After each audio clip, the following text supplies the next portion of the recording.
এরকম আরো জোরদার করানোর জন্য আপনি দাবা কিভাবে আদায় হবো এটা হইলো আমার কাছে বর্তমান আপনাদের সামনে পরের বিষয়ে কথা বলবো।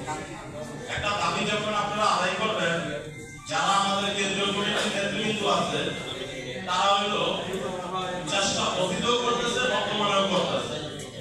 তাদের চেষ্টায় কিন্তু ত্রুটি না, কিন্তু তারা যে সফল হবে এটা অন্য বিষয় না। তাদেরকে সফল করতে হলে আমরা এখানে যারা উপস্থিত, যারা আজকে আমরা এখানে আছি এবং যারা আসে নাই, আমরা কি পাবো কি না পাবো, সরকার আমাদেরকে কি দিবে না দিবে এটা বড় বিষয় না, কিন্তু আমাদের চাইতে হবে।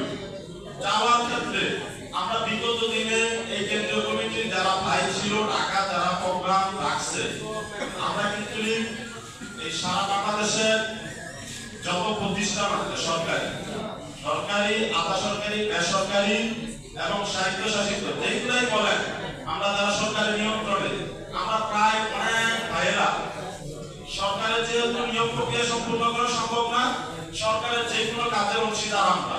অতএব সরকারি প্রতিষ্ঠানে এমন কোন প্রতিষ্ঠান নাই যে আমরা দৈনিক ভিত্তিক কর্মরত কর্মচারী হিসাবে নাই। আমাদের কেন্দ্রীয় ভাইয়েরা যে সকল প্রোগ্রামগুলো করে এবং আমাদের চাহিদা পূরণের জন্য, আমাদের ভাগ্যের পরিবর্তনের জন্য যে কাজটা তারা করতেছে দিনরাত পরিশ্রম করে, আমরা কিন্তু তার সফলতা দেই না। যারা আমরা মাঠ পর্যায়ে এবং জেলা পর্যায়ে এই কর্মচারী ভাই বোনরা, কেন্দ্রীয় নেতারা তখনই সফল যখন দেখে তার পিছনে তার জনবল আছে। যে জায়গা তার জনবল নাই, সে জায়গায় কেন্দ্রীয় নেতা এককভাবে কোনো দাবি আদায় করতে পারবে না। আপনারা বিগত দিনের বিগত প্রোগ্রামে সকলে সব জেলা থেকে আপনারা জান নাই, আপনারা কিছু সংখ্যক ব্যক্তি আছে যারা মনে করে যে এরা পাইলে আমরাও পাবো, পাওয়াটা পাই এত সহজ না। যেহেতু আমরা একটা রাস্তায় নামছি, কোন একটা সমাধান কিছু একটু পাবো, সরকারের পক্ষ থেকে একটা সিদ্ধান্ত আসবে আমাদের বিষয়ে।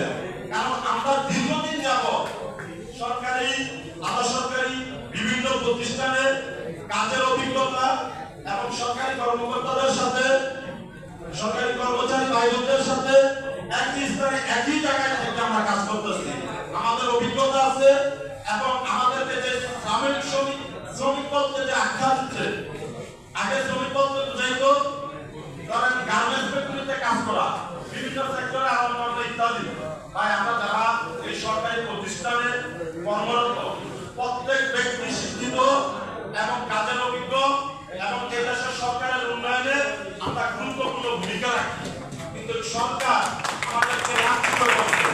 এখন অন্তর্বর্তীকালীন সরকারের যারা অর্থ মন্ত্রণালয়ের সচিব এবং কর্মকর্তা ছিল, তারা যদি একটা জিনিস ভাবতো যে অর্থ মন্ত্রণালয় কিন্তু আমাদের মতো এই কর্মরত শ্রমিক ভাই বোন আছে, একই স্থানে কাজ করে তারা বেতন বোনাস সবকিছু মাসে 30 দিন পায়। তাদের সামনে কিন্তু আমরা এই গত রমজানিতে আমাদের অনেক ভাইয়েরা বোনাস পায়, এবং আমরা যারা সকলে উপস্থিত তারা বোনাস পায় না, কিন্তু তাদের পরিচয় কিন্তু একটু মায়াও লাগে না। কারণ যদি লাগতো তাহলে দীর্ঘ একটা বছরের বেশি সময় বিভিন্ন প্রতিষ্ঠান সহকারে, আমাদের কেন্দ্রীয় কমিটি সহকারে বিভিন্ন মাধ্যমে আন্দোলন সংগ্রাম অনেক কিছু হইতেছে, তারা সবকিছু দেখতেছে। মানে বড় ভাই ছোট ভাইকে বাঁচানোর জন্য একটা যে চিঠি ইস্যু করার দরকার, গত সম্ভবত আমার মাস্টার মাই 25 তারিখ জাতীয় শহীদ মিনারে একটা প্রোগ্রাম হয়েছিল আমাদের। সেই প্রোগ্রামে আমাদের কেন্দ্রীয় কমিটির নেতৃত্ব প্রায় সচিব দপ্তরের অর্থ মন্ত্রণালয়ে গেছে, যাওয়ার পরে বলছিল যে একটা চিঠি ইস্যু করবো।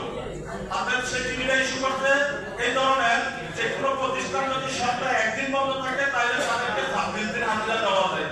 তাই আমাদের সকালে ঢুকার সময় আছে, অফিসে বাড়ানোর সময় নাই, সপ্তাহে একদিন 2 দিন করে বন্ধ করতে আমাদের শক্ত নাই। আমরা দিনরাত পরিশ্রম করি, বিনিময়ে কিন্তু বড় ভাই ছোট ভাইকে বাঁচানোর জন্য তারা একটা চিঠি ইস্যু করে দিচ্ছে। তাহলে আমরা কেন পারি না আমাদের স্বার্থ আদায় করার জন্য, সহযোগিতা করার জন্য যে কোনো প্রোগ্রাম নিজে উপস্থিত থাকা ঢাকা যায় সফল করতে হবে। কারণ কেন্দ্রীয় কমিটির মূল শক্তি হইল আমার মতন আপনার মতো ভাই বোনরা। কারণ তারা যদি কোনো দপ্তরে যায়, তাদের পিছনে যদি 1 থেকে 5,000 জনবল থাকে, তাহলে যে কোনো সচিব এবং যে কোনো মন্ত্রী কথা বলার সিস্টেম আলাদা থাকে। ভাই যেহেতু আমি আমার প্রতিষ্ঠানে বিএডিসি চেয়ারম্যানের কাছে যাই, যখন আমার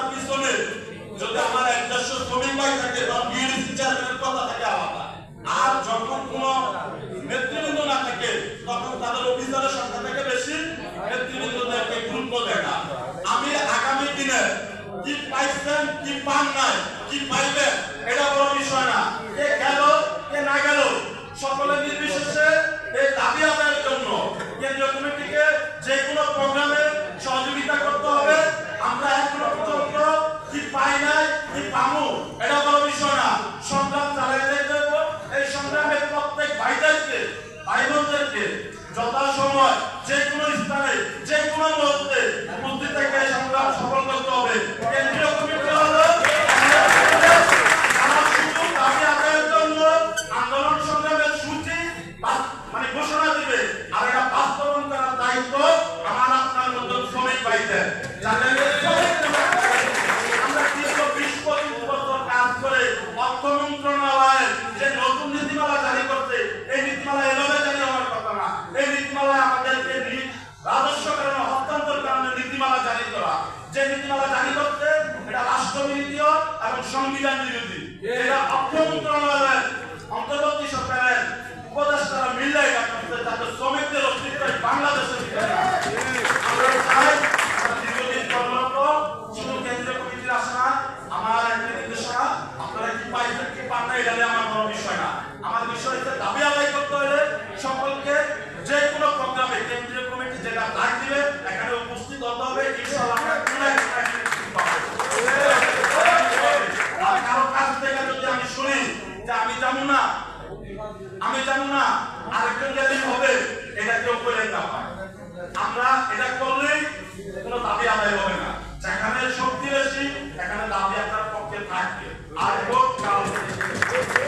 আমি আমাদের সংক্ষিপ্ত বক্তব্য আপনাদের কাছে একটা অনুরোধ, সামনে প্রোগ্রাম আছে এবং কেন্দ্রীয় কমিটি আপনাদের জন্য যে কষ্ট করে ঢাকা এই ময়মনসিংহ বিভাগের প্রোগ্রামটা আয়োজন করছে, যারা এই সকল কাজে যুক্ত, আমি নিজেও ইউনিভার্সিটিতে যুক্ত এবং তাদের যুক্ত আমিও। দিন শেষে আমি একটা কথাই বলবো,